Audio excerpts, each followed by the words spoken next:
Muito bom dia a todas e a todos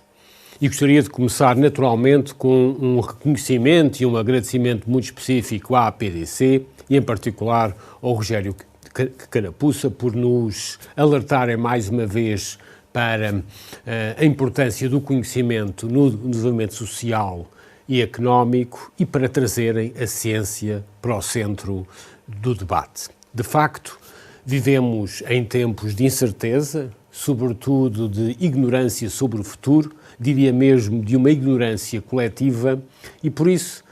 penso claramente que o debate sobre aprender a viver numa sociedade com risco, que o coronavírus tão prontamente nos veio alertar, é certamente o melhor designo para as futuras gerações, aprender a viver com risco, mas isso exige certamente mais conhecimento que só se obtém que uma forma de apropriarmos e desenvolvermos o conhecimento necessário para enfrentarmos esta incerteza onde vivemos de uma forma crescente. E esta não é uma questão apenas pontual. De facto, sabemos que o coronavírus começou em animais, passou de animais para homens, e que este tipo de chamadas de doenças zoonóticas ou zoonoses se manifestam cada vez mais como uma das alterações climáticas que a todos nos afetam. E por isso a evidência científica que nos leva mês após mês a chegar a estas conclusões, vem-nos fazer um alerta cada vez mais imediato para a necessidade de melhor conjugar as oportunidades da transição digital, tão intrínsecas à atividade da APDC, com aquilo que são a emergência efetiva das nossas sociedades e da Europa em particular, de olhar para a transição climática. E é verdadeiramente na sinergia entre os desafios de uma transição ecológica com as oportunidades e a emergência de uma transição de digital que hoje o debate sobre o conhecimento e sobre a ciência deve estar cada vez mais centralizado. É por isso importante também que no âmbito da presidência portuguesa em curso se deu tanta ênfase às questões de uma Europa mais digital, mas também de uma Europa mais verde e com isso criar a resiliência necessária que também aprendemos a perceber melhor e a garantir a autonomia estratégica da Europa, mas num contexto que só pode ser um contexto mais social, com uma preocupação clara em aqueles que também sofreram desigualdades crescentes e, naturalmente, numa Europa sempre cada vez mais aberta. E estas 5 dimensões do digital, do ecológico, da resiliência europeia, mas também da componente social e da globalidade da Europa, são todas transversais àquele que é o papel da ciência e o papel do conhecimento. É neste contexto que me gostaria de centrar nestes breves minutos em 3 aspectos diferentes. Por um lado, centrar-me o que está a passar em Portugal. Segundo, refletir sobre lições também deste período de crise pandémica e depois terminar com reflexões sobre o processo de recuperação e resiliência, certamente com mais ciência e conhecimento. Mas comecemos com o que está a passar em Portugal. Na última semana publicámos um livro, A Ciência Cura, um livro que enfrenta aquilo que foi os últimos meses e, em particular, um livro concebido pela fotógrafa Luísa Ferreira, que fotografou, sobretudo, instituições científicas, empresas, instituições governamentais na primeira fase da pandemia. Um livro que, desde logo, dedicámos à cientista Maria de Sousa, que também nos soube fazer perceber as opções daqueles, como ela, que era, como dizia, uma imunologista preocupada ou muitas vezes uma imunologista irritada. E antes de mais, a Maria teve uma opção, quis ser tratada em Portugal. E por isso nunca é tarde reconhecer todos aqueles que que trabalham diariamente no Serviço Nacional de Saúde e que cuidaram quer da Maria, quer de muitos outros portugueses. E esta referência é importante porque são, sobretudo, técnicos, profissionais, médicos, enfermeiros, treinados em Portugal, nas instituições científicas e de ensino superior portuguesas. Em segundo ponto, a Maria Sousa foi muito clara em explicar, ainda durante os últimos meses de vida e durante o mês de março de 2020, que o vírus não era o inimigo. O inimigo verdadeiramente é o receptor. E ela explicava a pandemia na ótica do hospedeiro. E, sobretudo, sabemos que a Maria não resistiu à pandemia, mas que, felizmente, deixou uma escola de imunologistas portugueses e hoje temos, de facto, entre nós, cientistas de renome não apenas nacional, mas internacional, que nos têm também mostrado, juntamente com outros técnicos, com outros profissionais, como é que a ciência cura. E, de facto, se hoje sabemos que a ciência cura, também sabemos que a ciência cria mercados e cria, certamente, novos empregos e que, portanto, como a Maria dizia, a verdadeira campo de batalha é a ciência, porque só se faz com mais e melhor ciência. E como ela dizia, a ciência é rigor. E, de facto, ao longo do último ano, vimos bem que esta relação entre o conhecimento científico e uma crise pandémica que se tem alargado a uma crise social e económica, parte bem desta ideia que a ciência é rigor. Primeiro, a testar. A mobilização dos laboratórios científicos portugueses, certamente em articulação com o Sistema de Segurança Social para a ocupação nos lares e no sistema de saúde, foi particularmente importante para mobilizar operações massivas de testagem. Hoje, nos laboratórios científicos portugueses, fazem cerca de 10% de todos os testes virais feitos, mas também para tratar. Em muitos laboratórios foram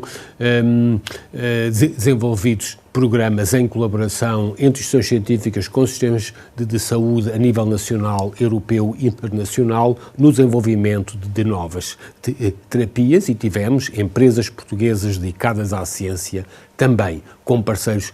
estratégicos de muitas das terapias usadas, nomeadamente o Remdesivir. Mas para além de testar e tratar, prevenir, sobretudo no desenvolvimento das vacinas, que certamente nos levam a tirar muitas lições, mas nunca é tarde de dizer que também foi em laboratórios portugueses que se desenvolveram muitos dos processos, nomeadamente em Oeiras, no IBET e na Genibet, muitos dos processos que levaram depois ao desenvolvimento da vacina já hoje industrializada da Moderna. E, de facto, nas mais variadas áreas, por um lado, a Fundação para a Ciência e Tecnologia abriu mais de 10 diferentes iniciativas para apoiar os testes em laboratórios científicos, para apoiar o desenvolvimento, sempre em colaboração internacional, da participação portuguesa em operações de desenvolvimento de novas terapias, mas também na prevenção do coronavírus e, em particular, no nosso desenvolvimento gradual e sistémico em operações associadas ao desenvolvimento de vacinas, assim como cada vez mais na prevenção e, sobretudo, naquilo que foi a proteção com o desenvolvimento de equipamentos de proteção individual. Mas é também importante perceber o desenvolvimento da capacidade científica e tecnológica portuguesa a inovar, nomeadamente desde o envolvimento de empresas e instituições científicas a desenvolver zaragatoas, hoje já feitas em Portugal, ou, sobretudo, novos equipamentos de ventilação e, cada vez mais, novos testes, desde as operações com nanotecnologias no INL, a empresas que se reorientaram para poder desenvolver novos equipamentos de testes, desde os testes rápidos a outro tipo de testes, sobretudo testes virais, que foram desenvolvidos, quer em empresas, quer em instituições científicas portuguesas, até à mobilização da Infraestrutura Nacional de Sequenciação Genómica para, em articulação com o Laboratório de Estado de Saúde Pública, o INSA, colaborarmos hoje na sequenciação genómica das várias mutações do vírus. E para além destas várias componentes de testar, prevenir, tratar e certamente inovar, há uma componente importante que foi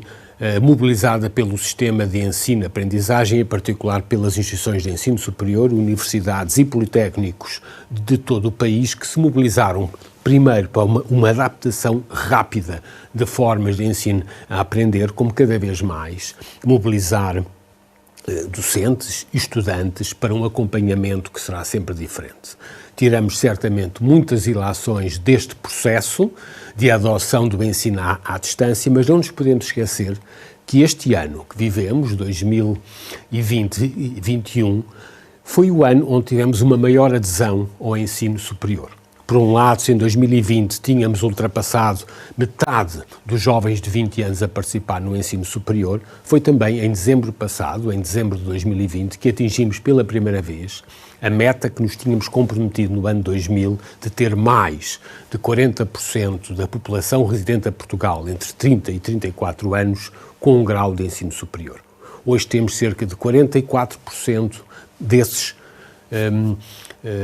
cidadãos entre 30 e 34 anos a residir em Portugal com um grau superior, inédito em Portugal, e temos já cerca de 51% dos jovens com 20 anos a estudar ativamente no ensino superior. Mas se este ano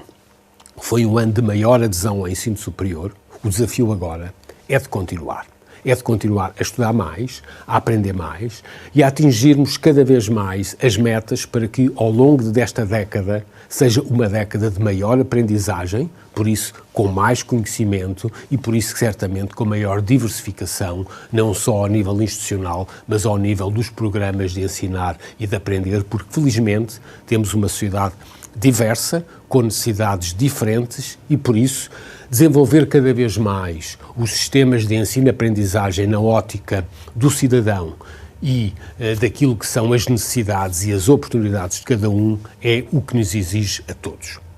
Passemos então agora para as lições desta pandemia. Certamente, ao longo dos meses e dos próximos meses e anos, iremos ter que refletir muito sobre o que aprendemos desta pandemia. Mas eu gostaria de trazer desde já 5 lições que, sem grande esforço, podemos retirar. Primeiro,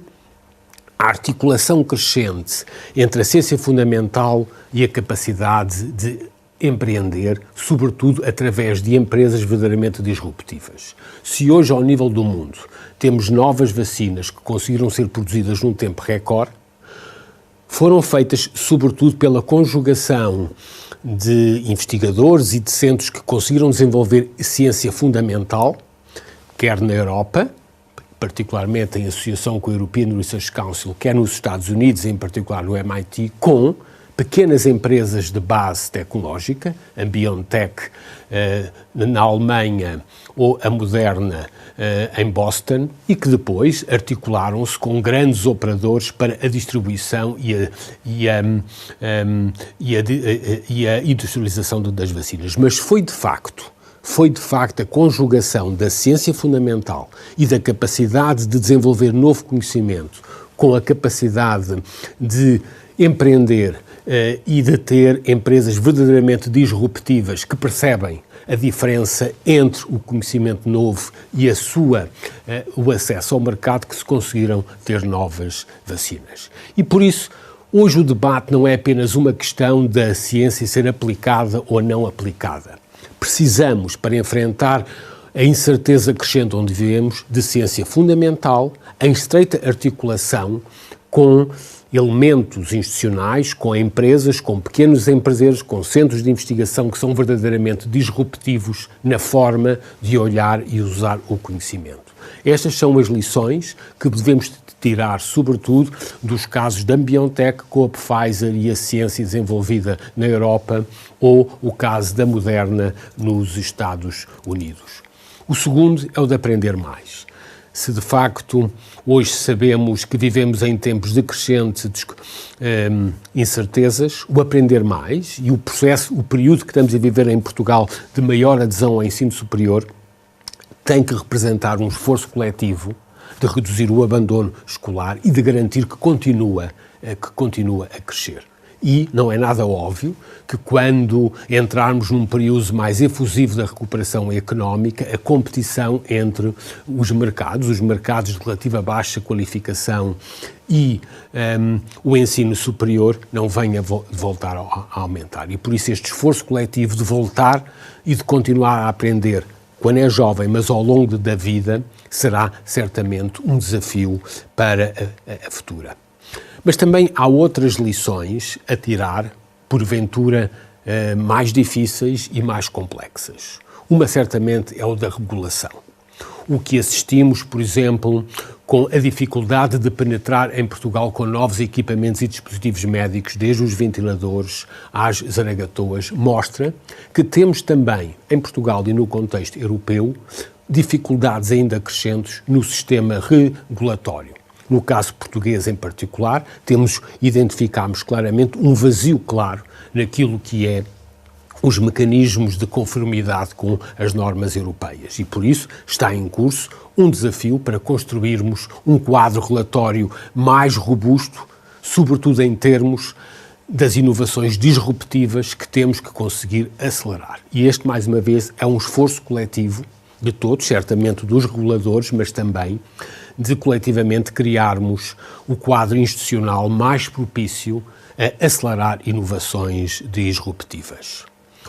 O quarto lição que eu queria vos trazer é sobretudo a lição do sucesso ou insucesso relativo da aplicação Stay Away Covid. Se de facto, mais uma vez, tivemos uma instituição científica, neste caso o INESCTEC, que com o conhecimento acumulado ao longo dos anos e em estreita colaboração europeia conseguiu desenvolver uma aplicação ao melhor nível daquilo que se faz hoje também na Suíça, na Alemanha ou noutros países, devemos também tirar ilações porque é que os sistemas como a Stay Away Covid não funcionaram efetivamente nem em Portugal, nem em Espanha, nem em Itália e funcionaram na Suíça ou na Alemanha.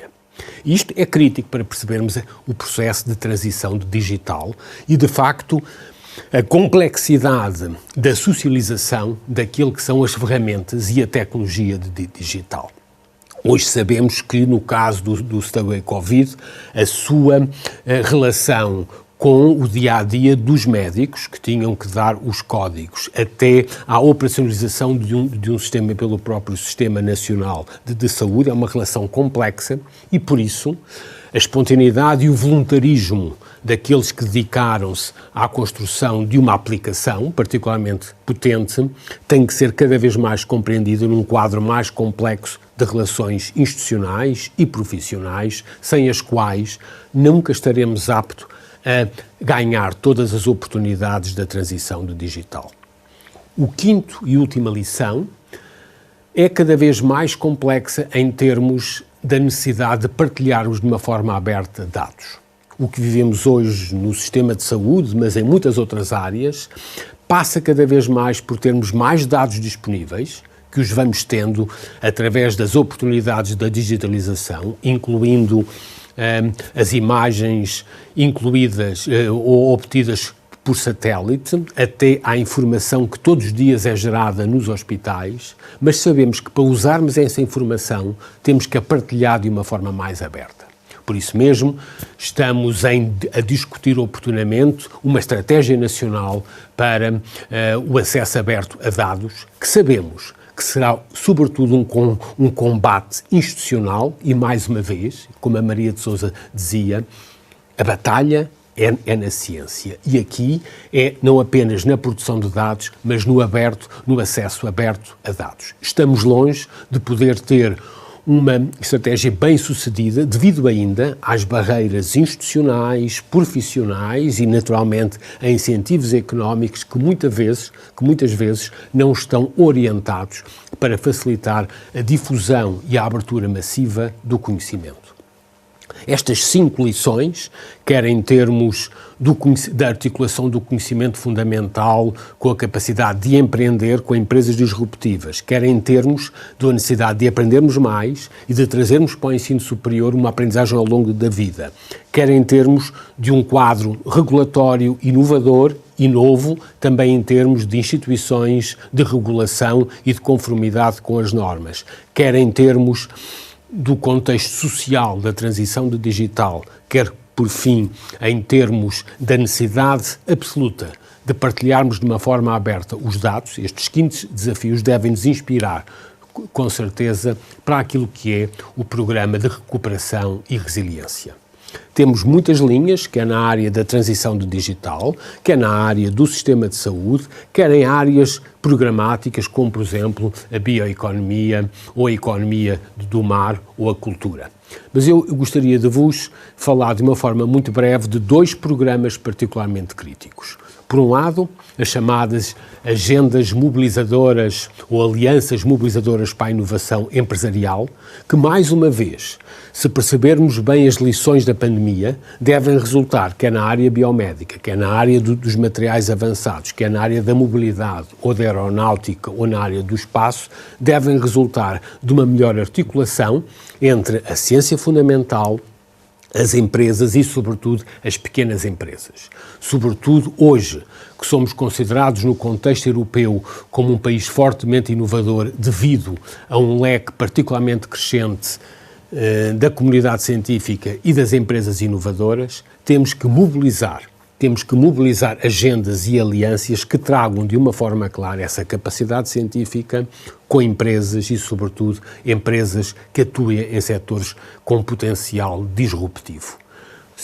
Certamente orientadas para evoluir no nosso perfil de exportações, reduzindo importações, mas aumentando as exportações de maior valor acrescentado. Isto só se faz com emprego mais qualificado, com mais investigação e desenvolvimento, designadamente no setor público, mas também no setor privado, e só se faz, portanto, acedendo a mercados globais. O segundo programa são os chamados programas Impulso Jovens, na área STEAM, e Impulso Adultos, para aumentarmos decisivamente o número de jovens no ensino superior. Se hoje somos cerca de 50% dos jovens de 20 anos, queremos chegar a 2030 com mais de 6 em cada 10 jovens a estudar no ensino superior, mas também a trazer adultos. Portugal tem ainda hoje a população estudantil mais jovem, uma das mais jovens da Europa. Ser estudante do ensino superior em Portugal significa, sensivelmente, ter uma média de 25 anos de idade, quando nos comparamos com outras regiões mais desenvolvidas, cuja média de idade dos estudantes do ensino superior é sensivelmente 40 a 41 anos. Porquê? Porque estudam ao longo da vida. Estudar ao longo da vida é um esforço social e coletivo que depende, sobretudo, da forma como as empresas, os empregadores e a administração pública exige, mas também compreende a necessidade de todos nós estudarmos mais ao longo da vida. E é isto que pretendemos fazer com o Impulso Adultos, em complemento com o programa Impulso Jovem. Muito obrigado a todos e penso, mais uma vez, que trazer a ciência e o conhecimento para o centro do debate é uma obrigação coletiva de todos nós. Muito obrigado. A intervenção do Ministro da Ciência e Tecnologia, Manuel Leitor. E agora falamos de como incentivar o mérito.